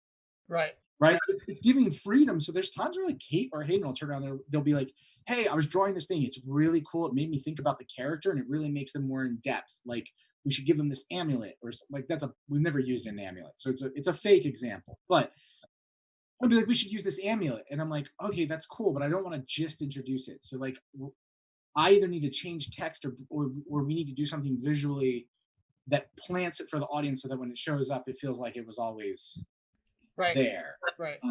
One of the things we've talked about this before. One of the things I missed when I was growing up was they used to put in comics, see issue such and such. When something would show up on a page and you're going, where do they get this? It was planted in issue 2. But if you haven't been reading all of them or if you missed it, that's where you got to go back to find it. And then you know it's not just appeared. At least then you can let your mind like accept it. I was very sad that they got rid of all that. Yeah, there's a bunch of things. I mean, we've talked about it better from old comics that I miss. I honestly, I'm probably a dinosaur, but I miss the thought bubbles. Oh man, we've had this conversation for hours. I love I'm a Swamp Thing fan, so thought bubbles was my life. You know. The only thing I can imagine is I know they fell out of style and they became narration boxes, which I think was like. Part of me wonders, like, I don't know if this is true, but my gut at times tells me that the thought bubbles were like too kiddie, like too little kiddish. Maybe they thought so. But I don't read all the boxes, by the way. Oh my God. Too many boxes. I don't read them. That's too many words. You narrate. Would you read them if they were in a thought bubble? Yes. Absolutely. Absolutely. I wonder how many people would have that. Narration, for me, I usually think that narration is telling me what the artist drew. It's dark tonight. It's dark and stormy. No, the artist already took care of that. That's bad narration. Yeah, they do that a lot. They did that a lot in Batman in the 90s and into the 2000s before they had a renaissance. That's bad narration in all storytelling. I mean, a movie, like you'd lose your mind in a movie if they did that. If it was raining and like you heard a voiceover and they're like, it was raining that night. Yeah. So tell us a little bit about what you got on the pipeline. Like, so we know that Saints has been out for a while. That it's in trade paperback. Has it gone out of print? It's close. I don't know for sure. I know there's not a physical copy of it left in the warehouse. Okay. So yeah, I think whatever's in stores and hasn't been bought yet is probably pretty close to being it. All right. And then we have Coyotes is in print and in trade, 2 separate trades. Is there any talk of being an omnibus where you get the whole thing in one? I don't know. Those would probably have to be conversations I would have to initiate. No. Okay. So they're still available. I know the Few is currently still in print and still available. Yeah. You didn't mention your other works, but are they available in? Yeah, I think almost everything I've done has been recent enough. It's all in like within the last 5 years that I think that all at least gone to trade. Yeah. Let us know a little bit about what's in the pipeline for you. What do you got going on?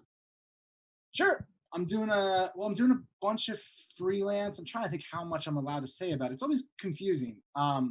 So like I'm working at an indie publisher, I'm working at a non-indie publisher, and then Bliss is coming out in which is my next book with Caitlin Yarsky, comes out July 22nd. So that's exciting. Give us a little bit more about that. Tell us about Bliss. It's we're going to be on the July 17th, so it comes out the 22nd, right?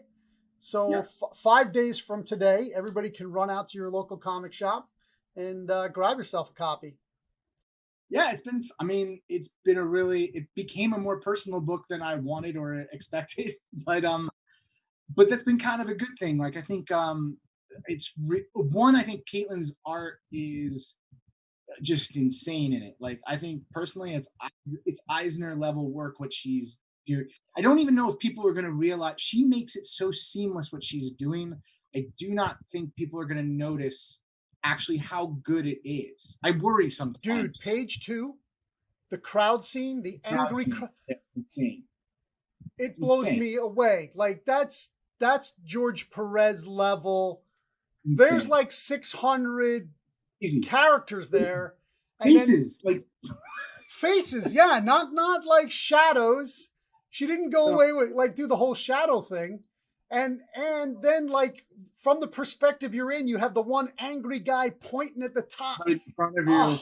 Like literally like right here. Like it's amazing. Basically at its core, Bliss is about again, it started like talked about storytelling. It started from concept, which was basically we were thinking about guilt and shame and how people do horrible things and can sleep at night and live with themselves. And we were like, well, what if there was a drug that all of these people took that wiped away the memory of the bad stuff they did? If it struck that memory that gave them shame. So they never really thought about the fact of them foreclosing on houses or stealing money from dead people in nursing homes and whatever.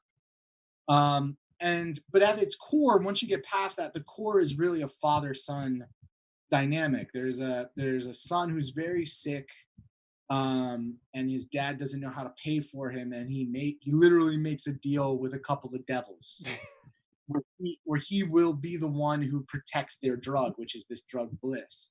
And as we get deeper in it, we realize that he's dealing with gods, and one of them is the goddess Leth, who is the Greek goddess of oblivion, of forgetting your memory, of forgetfulness. But it gets a lot into like what makes a good person, what makes a good father, what makes a bad person, what makes a bad father. Do we have to remember things if we want to progress and move on, or do we only progress and move on as a society if we forget things? So it has those kind of discourses and arguments going on within it. Yeah, wow, it sounds amazing. I got to read the first issue and I thought it was amazing. So it's much appreciated. Critics have been really kind to us. Like our advanced reviews have been like mail home to mom level reviews. People love me. See, people. Yeah. See, mom, they like the picture book. So is there anything else you can tell us about what you got going on? Yeah, I mean, there's a couple of things going on in film and television. With some of the book, with some things I've worked on. They may be some things that have been mentioned. And then comics have been really good to me. It's I'm working on a couple of things right now with some artists and some companies that have been really, really exciting. I'm doing a new book with Hayden Sherman. I can talk about that. Yeah. Who I worked on The Few and Thumbs with, and that has been one of the most fun books I've ever worked on. After Bliss, I think we were after Bliss and Thumbs back to back. Hayden and I were both just like, I think we need to laugh and have just like an angry cowboy and like a talking vulture. Yeah, that sounds great. So Bliss comes out on the 22nd. You have another book with Hayden coming out probably end of year, beginning of next. Yeah, I think somewhere in that neighborhood. Hopefully, no later than the beginning of 2021. Okay. So, and you've been coronavirus hasn't stopped you. You've been steadily working. I'm a writer. I mean, I don't leave the house already. So, like, how is it any different, right? Well, no, like people. I got together. I have a young son, so like I got together with one of his friends and dad to do some social distance biking. Yeah. And his dad, the friend's dad, was asking me. He was just like, what's it like? How are you how are you handling it? And I'm like, I used to write for 4 hours a day. Now I write for 3. It's not that. My son's home more, but that's actually been nice. I feel bad. I feel like I'm letting people down because lots of people are turning to me and they're like, I don't know how I'm going to deal with this. I'm going crazy. Are you going crazy? And I'm like, it's been nice.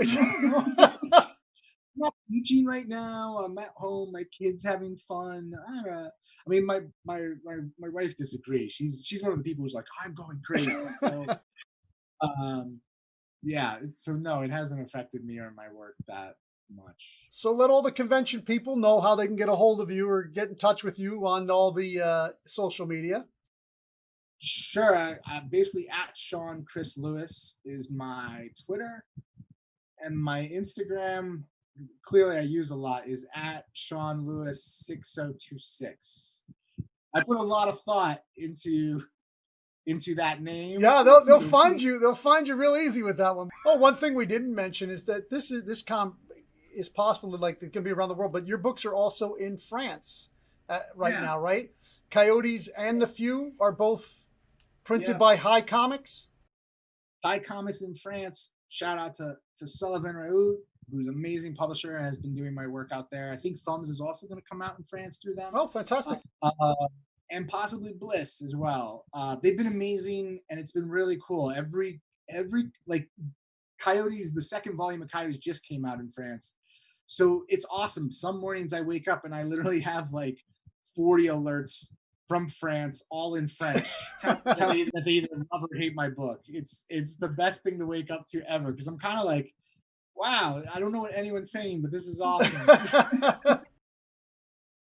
So yeah, if you speak French, though, their volumes are gorgeous because they're all hardcover bound. Yeah.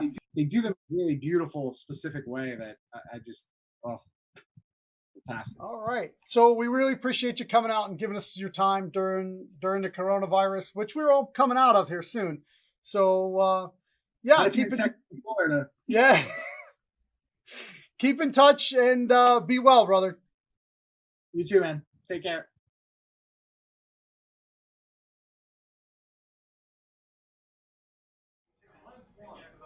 Hey, so another great interview. Sean's a really humble guy. It could be self-loathing and not humble. So, but he didn't mention that he has won 2 Kennedy Center Awards for playwriting. He has several things in development at studios, which he can't talk about yet. So, yeah, it's he's a really great storyteller. I'm the whole family's really proud of him, and I really enjoy his work. And maybe I'm not that objective, but you should check it out. And you can then hit me up on any one of our social medias that's at the bottom here in the bar, and you can tell me I was wrong or I was right, or a lot of people usually just thank me because it is a great storytelling. So we're going to open it up to questions, and we actually do have a question. Gonna have my guy here read it for me. All right. Okay, Rico. Hello. All right. So this is from Shar Kitty. Does running a comic shop turn you into an expert of comics and their value? Like, do you instantly know a comic's rareness the second you see it? Absolutely no. Absolutely not. I use a lot of different things. I love comics. When I was a kid, I started in comics. I've been around them for a long time. The stuff I read, nobody else read. Like, everybody has their own flavor. Like, that's why I grew up I make comic readers. You end up collecting comics just because you love them and you don't want to get rid of them, right? You don't collect comics because I'm going to put my kid through college or I'm going to buy a big house. It may happen. I've seen some incredible collections in my lifetime, and that's fantastic. But it's really, for me, it's the joy of the storytelling. It is there, like I said early on about the history of comics and how many comics are actually out there. There are comics I'm still learning about and still finding that I'd never heard of. There is so many little indie books where they were made on a copier. I was just listening to an interview about Sam Keith, who did The Max, and his original book he made on a Xerox. So, like, those books are out there. So, like, and those values would be for certain books would be insane. I use Key Collector app for all the key issues. I use Comic Book Realm and Comic Book Price Guide. These are all online. Key Collector, of course, is an app. And Comic Book Price Guide and Comic Book Realm are both web pages. Comic Book Price Guide, you can pay and keep your comic collection on there. so then you can have an idea of what you have and what you need. So like all these different things that are out there, that when I started collecting, we had Wizards, and that, gosh, I was in my 20s when Wizards came out, I think, and you know, that was the price guide, and you follow that. And there was the Overstreet guide before that, which the Overstreet guide is still going on. The only thing is that the paper media can't keep up with the fast-paced changes in our world. And comics change so fast now. They are like the stock market. I remember passing on Giant Size X-Men #1 for $100 when I was probably 15 or 16 years old. And I was working, and I had gathered up some money, but I wanted to have 100 comics rather than $100 comic.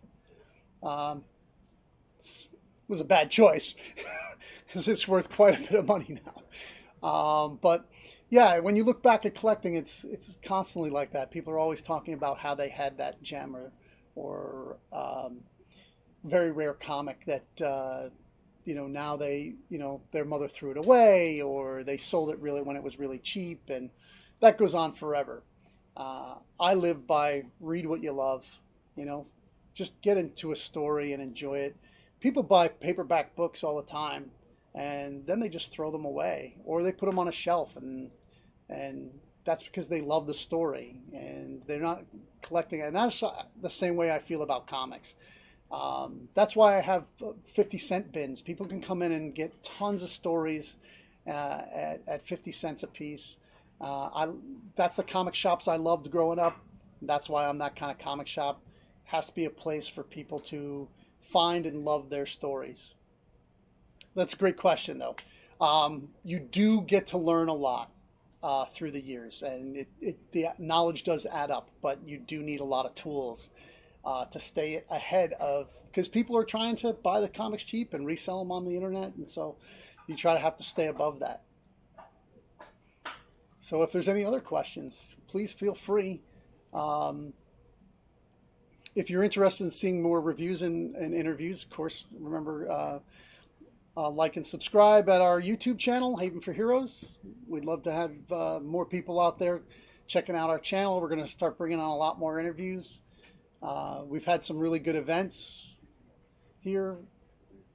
We just try to foster a great community, and that's what it's always been about for us. It's really about the community. If you're looking to get rich, do not own a comic store. Because most of your business is pushed by, you don't have any power over it, right? The comic book companies make what they're going to make. They charge what they're going to charge. The distributors handle your books the way they're going to handle them. They short you or damage your books, and you have no control over a lot of those things. The only thing you can control is the way that you do business, the way that you build your community and take care of your people. And that's what we try to focus on.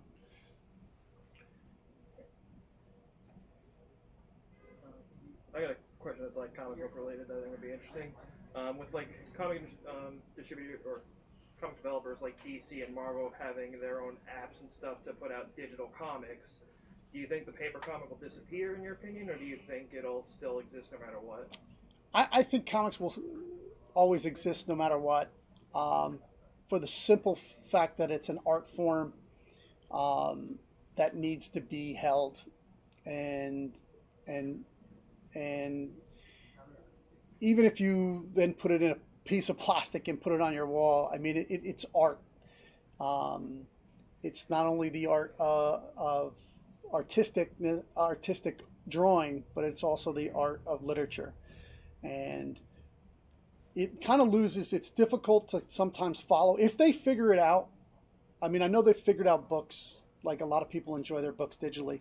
They really haven't figured out comics. Comics, if you look at the sales on digital comics, they are very flat. They're out almost 10 years now, and the sales really haven't moved. I mean, it's a good place for people if they want to try a comic series out. They're like, I'm not sure if I'd like that, or I don't know that writer. maybe that's a great place to go check it out, at 99 cents, where and then you don't have to put it in your box, and you're not storing it and carrying it everywhere you move in your life with you if you didn't like it. I mean, it's a great place to try stuff out. But as a replacement, I don't see it happening. There is I mean, I don't emphasize the collectability, but there is that collectability. If you own the book on digital form, you really can't trade it or sell it. Whereas if you own the paper form, it actually has increased the collectability, I believe, because the print runs are way lower than they were when I was young. The print runs when I was young were insane.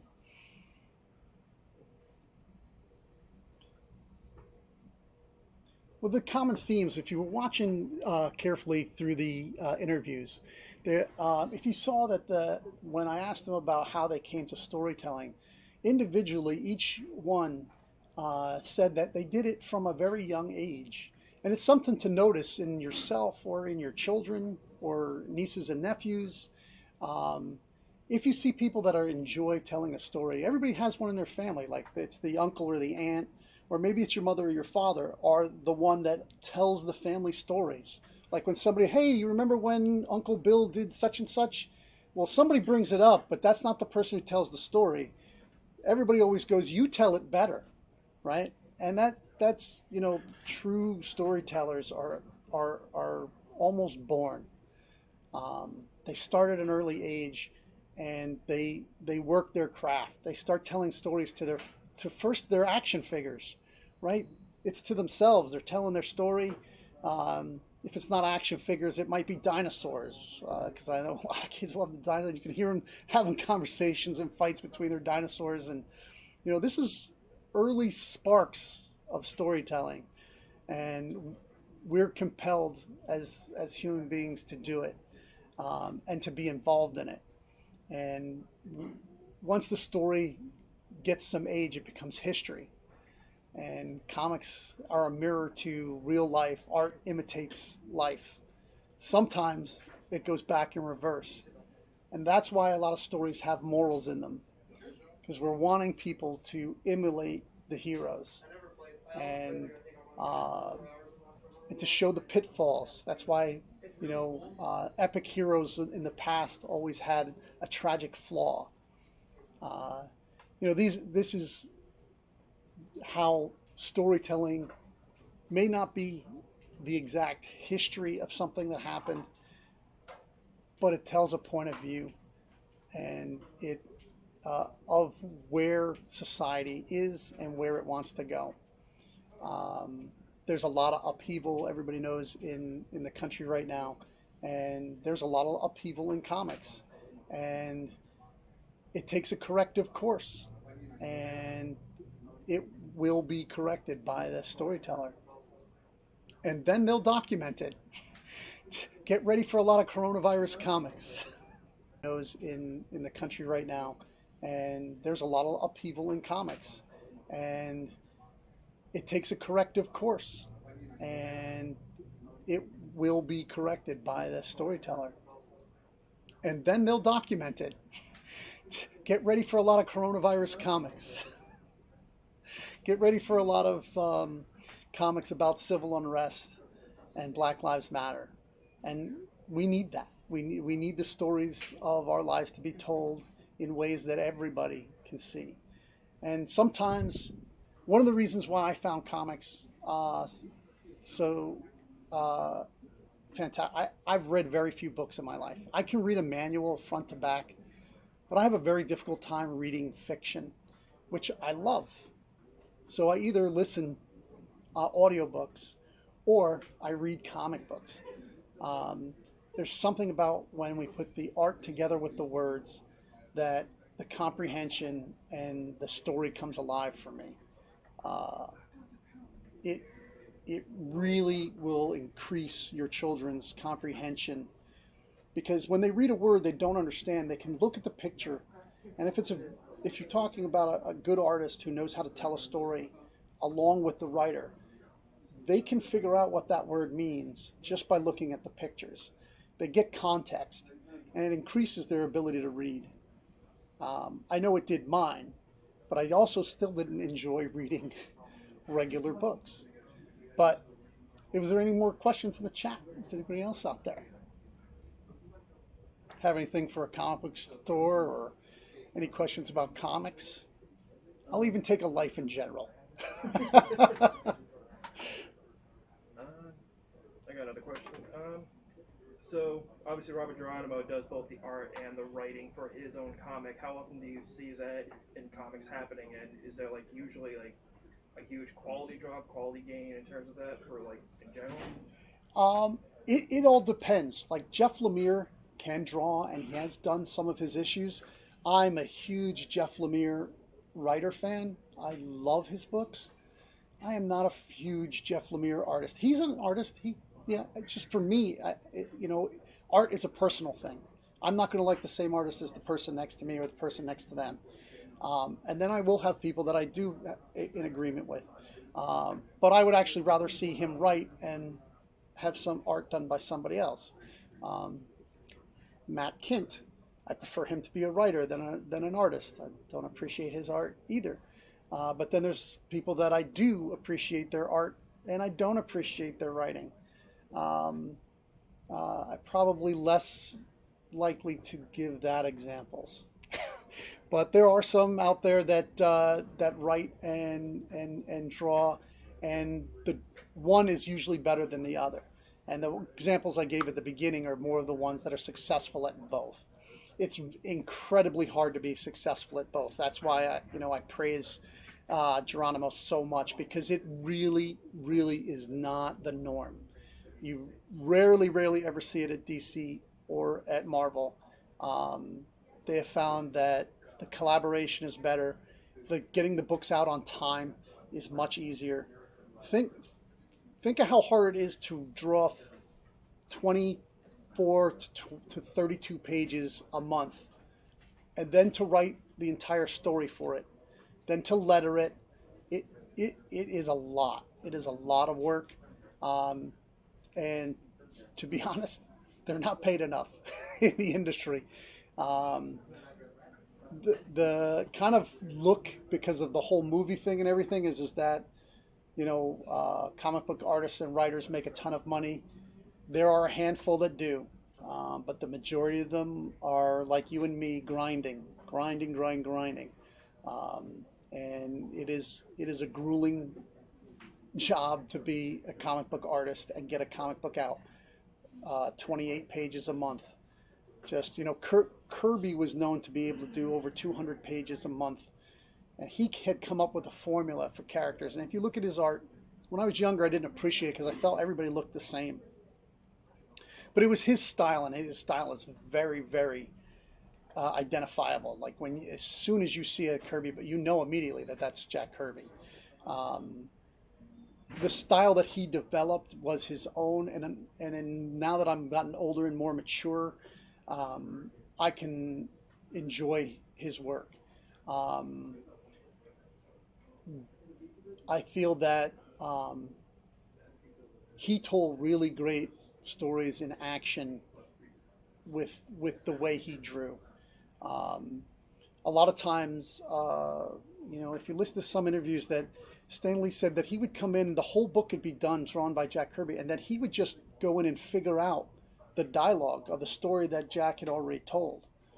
So, I mean, that goes back to the whole collaboration. I mean, if two people have really good chemistry in making this art form, it can be amazing. Scott Snyder and Greg Capullo. I mean, we didn't bring up them earlier, and we didn't bring up any images, which is a pity because Greg Capullo makes some amazing pictures. But their work together at DC will be around forever. Your kids' will be buying those trade paperbacks because they are that essential to the fabric of comics and the fabric of Batman. Like the Batman stories are very epic. It is sad that they're like at the end of Death Metal is the thing that's out on DC right now. At the end of Death Metal, they're going to be separating for a while and going and doing their own things. But and that happens. Chris Claremont wrote X-Men, and he worked a lot with John Byrne. Now, Claremont wrote it for 17 years. Byrne was in and out. They didn't get along at all. But even though they didn't get along personally, creatively, they made some of the greatest books ever. That period of Claremont and Byrne, future past is Claremont and Byrne. So, like, yeah, I mean, if you know comics, then there's so many people out there that when they click, it's amazing. Now back to Single Vision, somebody who I had left out because just not a lot of people, but I didn't want to give 100 examples. But we have Magnolia that has done Hellboy, and he has his complete style, which I love, and which is really outside of my art styles that I actually love. But there's something about his work that's different and amazing in it. And he's a guy who writes and draws and Single Vision, and it's incredible. But there's tons of these out there that you can find, and there's new ones coming out all the time that you get to discover and that you get to tell people about. And if you do find something that's fantastic when you're reading a comic, tell somebody else, right? Tell somebody that how much you enjoyed it and how much you loved it, and how much it meant to you. Don't be ashamed, because that's the only way we can keep this going, is by getting people to read comics and put their money on the table, and so that the creators can get paid and that this can go on forever. Going from a comic consumer to a comic seller, when you started selling and distributing comics like that, was there anything like that shocked you when getting into the selling of it, or like any information that you didn't know about until you started selling? Oh, there is so much. If you're interested in opening your own comic shop, go work at a comic shop. I didn't. I only went to comic shops, and I thought I knew. I sat down with a few of my buddies who ran comic shops, who I'd been a good customer with for many years, and they gave me a lot of insight, but it's not the same. There is so much to learn. There's so much to keep up with. It is a full-time job, which I do part-time. So I don't do it as well as a lot of other shops, as far as profitability, because the knowledge that you need is like, who's the new character, who's the new hot writer, who's the new hot artist, to make that collectability money, that money that gets made on the collector's market. You really have to be just in every day in comics, talking comics, looking at comics, reading blogs, being like on everybody's Twitter, every artist's Twitter, because they may accidentally say something that they weren't supposed to say, or put up a picture of a character that's coming out that they weren't supposed to. It happens. And it is a tremendous amount of information that you need to know. I was not prepared. I'm 6 years in, and I'm still learning every day, which just makes it exciting and challenging. And I love comics so much. I'll take the beating financially from time to time. It's great when a collection comes in and I get to go through books from the 40s all the way up through to yesterday's books and find books that I never saw before. And it's surprising after all this time that I still find books that I'd never heard of. It's incredible, and I love it so much. I hope it conveys that how much that I love the comic book industry.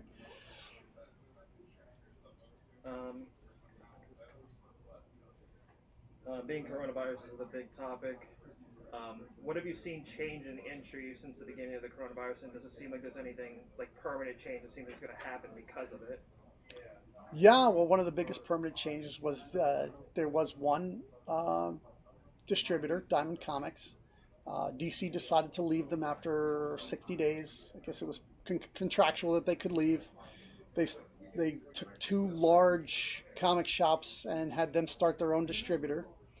And now we have one East Coast, one West Coast distributors. UCS on the East Coast, which is from Midtown, and then Lunar's West Coast, and I'm less familiar with them. I know they have either an internet store or which I don't know the name of, but